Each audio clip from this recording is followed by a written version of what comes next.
Assalamu alaikum wa rahmatullahi wa barakatuh. Mr. Khaled is talking. Good morning, everybody. Today we are going to talk about the theory of the natural selection, the first online lesson, and hope to see you again about the same curriculum together. Today we are going to discuss what does it mean the theory of evolution by natural selection, and we are going to discuss the Darwin's voyage from a country to another one, collecting some characteristics related to a type of birds and what happened to the adaptation. The type of the adaptation occurs to each type for the beak and the other characteristics like feather, for example.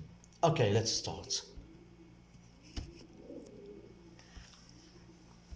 As you can see here, for talking about Darwin's voyage, what did Darwin exactly observe? Let's find out. By the way, Darwin born in England, and he did start his voyage from England in Europe, passing by the South America, and he did also pass by Australia. Other countries also were in the line, and we can say that Darwin's did observe a specific characteristics related to a type of birds, as we can see here in the right hand. Darwin did talk about a branch in biology related to the evolution, the lesson of today, the evolution, and how exactly the evolution occurs and what does it mean evolution. First of all, we have to define that word. What does it mean evolution? Well, we can say that it refers to the process by which the population change over the time, and we have here to determine what does it mean a change. It's a kind of adaptation or changing the whole species directly. We are going to produce another type or another species, or it's just type of adaptation. And as I said before, we are going to collect the information that related to us, to our culture as Muslim. We are not going to discuss everything about the theory of evolution. We're just going to talk about the parts of adaptation and the differences among the species, what happened to the species itself. As we defined before, the evolution refers to the process by which a population change over the time. And I want you to take a look to these two photos here for two different birds. And the beak of the bird in that case, the first one and the second one, for example, a long beak finch, and the strong one related to the beaker finch. There is a question here. Before reading the question, I need you to pause the video and take a look about the two long beaks here. Then after this, we are going to read the question and talk about what exactly the type of the structural adaptation happens. The question says, how do you think the pointed beak of this woodpecker finch helps it to get food? Well, I want you to take a look to the first photo. The first bird here needs a long beak finch to collect the type of the food it needs among cactus, and as we know, the cactus is a tough and harsh plant that it's so hard to find any type of food among such type of plant. For that case, there is a type of structural adaptation happen to the beak of the bird, exactly allow the bird to pick up the food from the cactus plant. But for the other one, let's talk a little bit about the woodpecker finch. What exactly happened to that beak? As you can see, it's a little bit shorter, and in the same time it's stronger, much more strong. We can notice that the woodpecker needs to dig inside the tree to find the insects and to find its food. For that reason, there is a type of structural adaptation occurs here. What is it? A stronger beak finch, more short, that allows the woodpecker to dig inside a tree and find the insects among the parts, the xylem parts of the trees. So the answer of the question here could be exactly. It might help the bird pick up into wood to find the insect or to find its food. Let's proceed.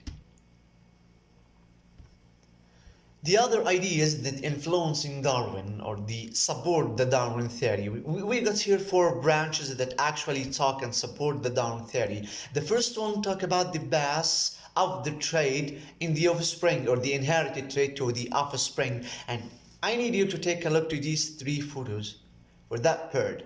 And as you can see, some differences between here, the head and the tail according to the feather. For example, let's read this. This chicken has been bred to have large tail feather and a big red comb. Well, the other one, this chicken has been bred to have large head feather, and the last one, this chicken has been bred to have feathers in its feet. Well, there is something here called the artificial selection, also discussing that part. What is it exactly? It is a practice, and we can say it's man-made.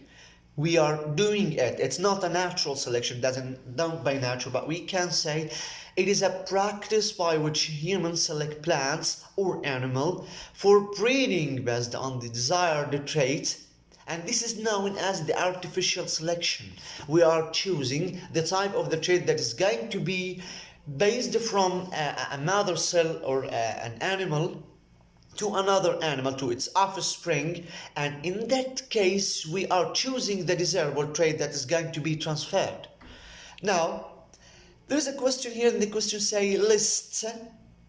According to Darwin Studies Official, we are going to list some other animal, not that bird, that also supporting the same specific desirable traits that's going to be traveled to the offspring. Here, the domestic animals that have many different breeds. I want you to pause the video for a second and think about other animals that have the same characteristics according to the preceding offspring, or the traits that will proceed to the offspring.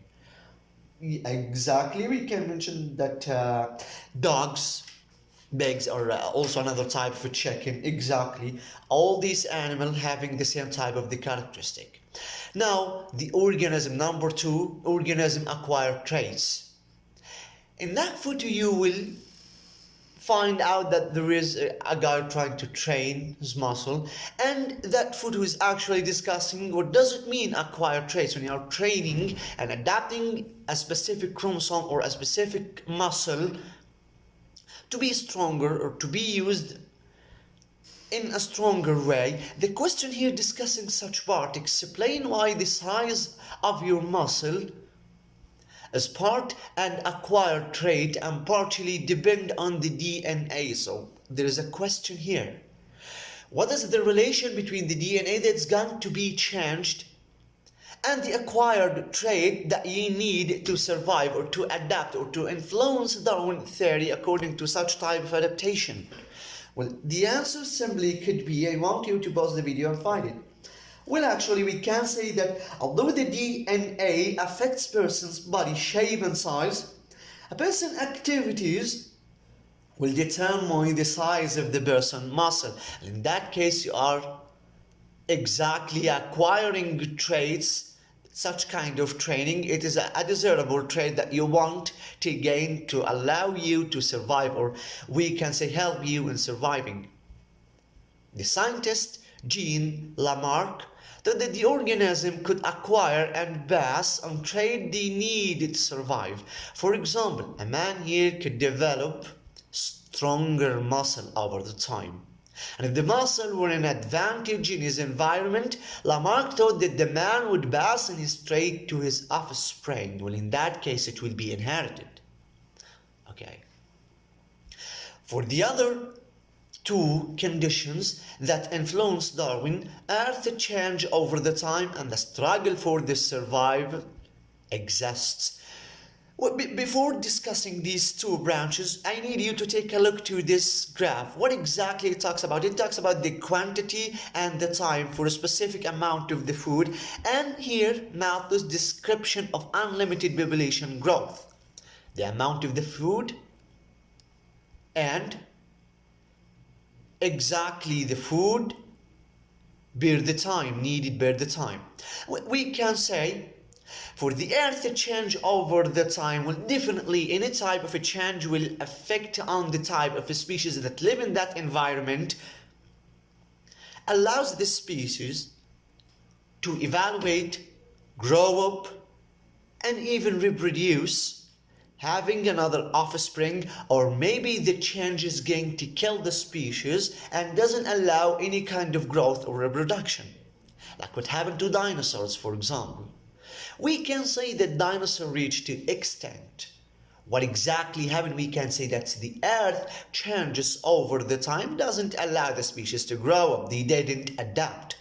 For a struggle for survival exists, we will here discuss the Thomas Malthus. It is the scientist that was talking about the effect or the condition that influenced Darwin theory and explaining that part. We can say after his journey, Darwin's read an essay about population growth by economist Thomas Malthus. The essay helped Darwin understand how the environment could influence which organisms survive. We can say which one is going to grow and reproduce, and passing the offspring, or passing the traits, to the offspring. Well, there is a question here, and the question says, what can you conclude from the two red growth line here in this graph? What do you think? Exactly, the human population size increases faster than the food supply. Well, in that case, we get a problem here. What is it? That the population size increases faster than the food supply. It could be a problem in a specific time that maybe the organism is not going to adapt for the insufficient amount of the food. Now let's discuss what are the four parts for the natural selection. For a natural selection to occur, for the nature to choose an organism to grow up and reproduce and passing their offspring. We're going here to mention something known as the natural selection. What is it exactly? It is a process by which the organism that inherit means that it is going to pass the chromosomes, the specific chromosome, their specific chromosomes, to the offspring. It is a process by which the organism that inherit advantageous traits tend to reproduce more successfully than the other organisms. That's a natural selection. The nature is going to choose a specific trait to be reproduced and doesn't allow other traits to reproduce and grow up. The organism that has no ability to adapt, they are not going to inherit their chromosomes to their offspring, and in that case there is a selection done by the nature. For that case, it's a natural selection. What is it exactly? A process, biological process, by which an organism that inherit advantageous trait tend to reproduce more successfully than the other organism. Other organism is not going to do such process. The first part about the natural selection is the over-reproduction. Number two, genetic variation, changes in the chromosomes or the mutation. Any type that it changes the genes leads to a genetic variation. Such a kind of mutation, for example, is also a change. The selection, it is number three. And adaptation, finally. In adaptation, we are going to say that the organism is going to stimulate the surrounding environment. It's going to change a specific trait to stimulate the surrounding environment and adapt, something like structural adaptation or even behavioral adaptation, like migration of some birds from a place to another. That's a kind of adaptation. Maybe there is no change happens to the species itself, to the functions of the species or the structure of the species, but we can say it is a kind of adaptation, the organism trying to survive. Well, all these four parts relates to the natural selection. When I'm asking you a question, what are the four parts of the natural selection? It is the overproduction, genetic variation, selection, and adaptation. We need to know something about overproduction. What is it exactly? That when a plant or animal reproduces, it is usually makes more offspring than the environment can support, and in that case, we can say that's a kind of overproduction. We don't need the extra amount. For example, a female jaguar may have up to 4 pups at a time across the jaguar population. When only some of them is going to survive, is going to make it to reach to the adulthood and adolescence. And a smaller number of them will successfully reproduce. Well, that's a type of overproduction that we can say that the organism is not going to adapt in that case. And there's a question here, question 11. The question says, what might be a natural reason for low survival rates of jaguar cubs? What do you think? The cubs of jaguar Well, in that case, is not going to reproduce. Is any answer? Well, a simple answer could be the ability to swim fast, ability to eat a variety of food, and ability to blend in with the surroundings, the surrounding environment. We can relate such a kind of overproduction to the adaptation. Let's study the genetic variation in that case. Within a population, there are natural differences or variation, different species, different traits. We can find that not all the species is going to have the same characteristics. Definitely we can find individual differences between them. When there is a specific change in the genetic material with each new generation, the genetic variation introduces changes to the traits, and in that case we get a mutation. A mutation is a change in genes, in the structural chromosomes inside the cells. The genetic material is going to change with each new generation. The genetic variation introduces change to the traits of the population. Greater genetic variation in population increases the chance that some individual will have traits that can help them to survive and to adapt with the surrounding environment. And number 3 and 4, actually they are going to work with the same way, but we need to answer a question here in the selection, in the part that related to the selection, which is how did the large jaws and teeth become typical traits of the jaguar? Now we are going to select a specific trait to discuss. I need you to take a look to that photo for that jaguar. A larger jaw makes it easier for that jaguar to eat hard-shelled turtles. Yes. Now the kind of we can say selected chromosome or the selected trait allows the organism to adapt. So a selected trait like the jaw allows this species to adapt and to survive. And here there is a question: how did that large jaw and teeth become typical traits of the jaguar? Well, we can say that the jaguar with large jaws and teeth survived and reproduced more than other jaguars, so these traits become more common. Well, in that case it will be inherited. For the adaptation, we can say that an inherited trait that helps an organism survive and reproduce in its environment and adaptation. The adaptation is the selection of the naturally occurring traits variation in a population. Jaguar with larger jaws were able to survive and reproduce. When food was hard to find as natural selection continues, adaptation grow more common in the population with each new generation. Well, here in question number 13, the question says explain. In the table below, explain how each of the natural selection works. For example, I'm giving to you the principle of the natural selection and you are going to mention how it works. Overproduction, genetic variation, deselection, and adaptation. I need you, when I am saying the answer, to pause the video, write the answer in your book after me, then later we are going to mention it again. Okay, let's start. Overproduction. Organisms have more offspring than can survive. For the genetic variation, offspring have slight differences in their traits. For the selection, some traits increase the chances that an organism will survive. Adaptation, over the time, a trait that helps survival will become more common. Okay, let's proceed to the next part.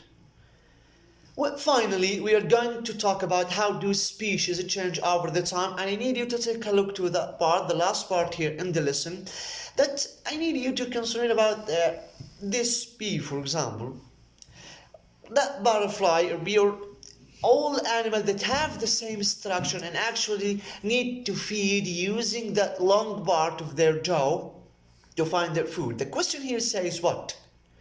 Write a caption to describe how this butterfly's long mouth part helps it to survive. What do you think about something like that? After reading, our generation adaptation become more common when we can say it is settled or the chromosome is already inherited and the new species or the new generation is going to have the same structure. How exactly it's beneficiary for them? What the answer for that question supposed to be, I need you to pause the video for 2 seconds to collect the answer and say it. But actually you can say that the sample answer that this butterfly uses its long mouth part to reach the nectar deep within the flower. So the organism here need to feed in the nectar inside the flower. That's why that long part mouth need to be extinct inside the flower, searching about the nectar, absorbing the nectar and feeding on it. That's why such kind of structural adaptation supposed to be more common in specific species. Well, finally, for the selection and adaptation, to say it again with the same table I told you in the previous page that we are going to pause the video, write them in the book, then later we are going to mention them. Okay, now you get the answer and you can find out what's happening to the overproduction and how it works, genetic variation, how it works, selection and adaptation. Let's proceed. Well, now the last part, how do species change over the time? As we said before, the answer here, suppose the chromosome that will be inherited supposed to help the creature to feed on the nectar down here, down deep inside a specific flower, absorbing the nectar and feeding it. That's why the long part mouth is supposed to allow the animal to absorb the nectar in the flower and feeding it.